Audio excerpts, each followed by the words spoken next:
ये बताने की जरूरत नहीं कि देश इन दिनों कोरोना के कैसे अभूतपूर्व संकट से गुजर रहा है। कोरोना की ये दूसरी लहर पिछले साल उठी पहली लहर से कहीं ज्यादा तेज, कहीं ज्यादा भयानक है।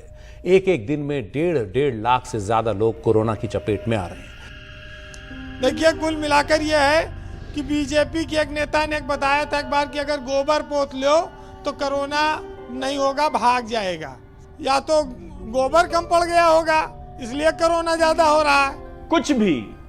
हरिद्वार में दुनिया का सबसे बड़ा मेला लगा है। गंगा के घाटों पर लाखों की तादाद में आम जनता भी स्नान के लिए आई। इन तस्वीरों को देखकर क्या आपको कहीं भी ये एहसास हो रहा है कि देश इस वक्त किस बड़ी आपदा के बीच फंसा हुआ है? क्या हरिद्वार में जुटे ये श्रद्धालु वापस अपने घरों को नहीं जाएंगे? इस भीड़ में जाने किस किस के भीतर कोरोना का वायरस छुपा, और जब ये लोग लौटें तो अपने आसपास लोगों को संक्रमित करते चले। और ये मैंने कहा, ये आस्था का प्रश्न है, ये भावना का प्रश्न है। और लोगों की आस्था जो है उसका मान रखा जाए। लोग मरे, कोरोना स्प्रेड हो या देश में तबाही मचे, उससे कोई फर्क नहीं पड़ता। करेक्ट बात। कोई फर्क नहीं पड़ता, किसी को कोई परवाह नहीं। धर्म पहले, आस्था पहले और कोरोना बाद में। ये तब है जब अमेरिका के बाद भारत अब दुनिया का दूसरा देश बन गया है जो कोरोना से सबसे ज्यादा प्रभावित है।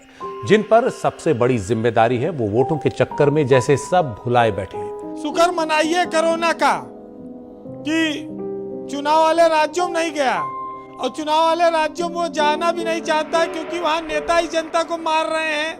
वो अपने सर इल्जाम काहे को ले? अगर ऐसा नहीं होता तो क्या इन रैलियों में ऐसी भीड़ जुटती जिसे कोरोना के प्रोटोकॉल की कोई परवाह ही नहीं, और नहीं उन नेताओं को जो ऐसी भीड़ को चुनाव से पहले जमा कर। क्या चुनाव से पहले ऐसी रैलियां इतनी बड़ी चीज हैं कि लोगों की जान उसके आगे कुछ भी नहीं? तो ये अजीब और विचित्र स्थिति जो बनाई गई है, इसको कौन आके संभालेगा? एक तरफ आम जनता के पीछे पुलिस पीछे पड़ गई है कि मास्क नहीं पहना है, चल थाने, फाइन दे। मास्क ना पहनने पर कृष्णा कुंजीर नाम के व्यक्ति की पुलिस ने ये हालत कर दी। ऑटो चलाने वाले कुंजीर अपने पिता को दोपहर का भोजन देने जा रहे थे अस्पताल। मास्क नाक के थोड़ा नीचे आ गया, तब 2 सिपाहियों ने कुंजीर की ये हालत कर दी। ये है इंसाफ। कितना दर्दनाक मंजर है। तो दूसरी तरफ गृह मंत्री अमित शाह बिना मास्क के रोड शो कर रहे हैं। रोड शो को लेकर चुनाव आयोग का निर्देश है कि रोड शो के लिए गाड़ियों के काफिले को हर 5 गाड़ियों के बाद तोड़ा जाएगा। 2 काफिले के बीच काफी दूरी होगी, 100 मीटर की बजाय आधे घंटे की दूरी होगी। क्या आपको इन नियमों में से कुछ भी यहाँ दिखाई दे रहा है? देखिए, आपके सवाल का एड्रेस गलत है। आधा सवाल इलेक्शन कमीशन को पूछना है, आधा ममता जी को पूछना है। क्या चुनाव आयोग गृह मंत्री को चालान कर सकता है? I am asking this question to our very own चुनाव आयोगा। I am asking a question, not doing yoga. Oh dear आयोगा, do you get my point? ये क्या बोले, मैं समझा नहीं। बीजेपी के नेता सुनील बंसल ने आज ट्वीट किया है कि उन्हें कोविड-19 हो गया है।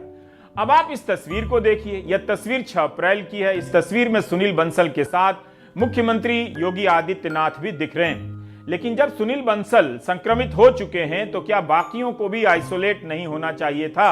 Few moments later. आज मुख्यमंत्री योगी आदित्यनाथ खुद कोरोना पॉजिटिव हुए हैं।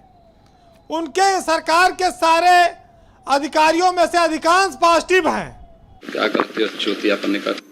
रविवार को ही साधु संतों की सर्वोच्च संस्था अखिल भारतीय अखाड़ा परिषद के अध्यक्ष महंत नरेंद्र गिरी समेत आधा दर्जन से अधिक संतों की कोरोना रिपोर्ट पॉजिटिव आई।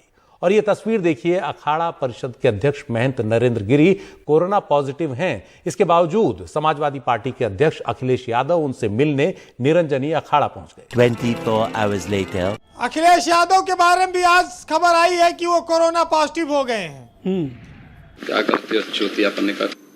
तो आज इनके साहित्य में इनके लिए 4 लाइनें लिख कहूंगा कि बदले बदले से मेरे सरकार नजर आते हैं, और अब तो घर की बर्बादी के आसार नजर आते हैं, और मेरे मालिक ने मोहब्बत का चलन छोड़ दिया है, और करके बर्बाद मेरे दिल का चमन छोड़ दिया है, और फूल भी अब तो मुझे खार नजर आते हैं, और जो कल तलक मसीहा थे अब वो खुद बीमार नजर आते हैं। इस वीडियो के सामने आने के बाद सवाल तो बनता ही है, अगर हम करें तो करें क्या, बोले तो बोले क्या?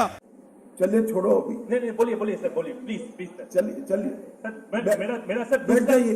ये तो शुक्र मनाइए कि ब्रजेश जी कांग्रेस ज्यादा नहीं चिल्ला रही कोरोना पे, नहीं ये तो कह देते ये भी नेहरू की वजह से है। ये क्या बोले मैं समझा नहीं।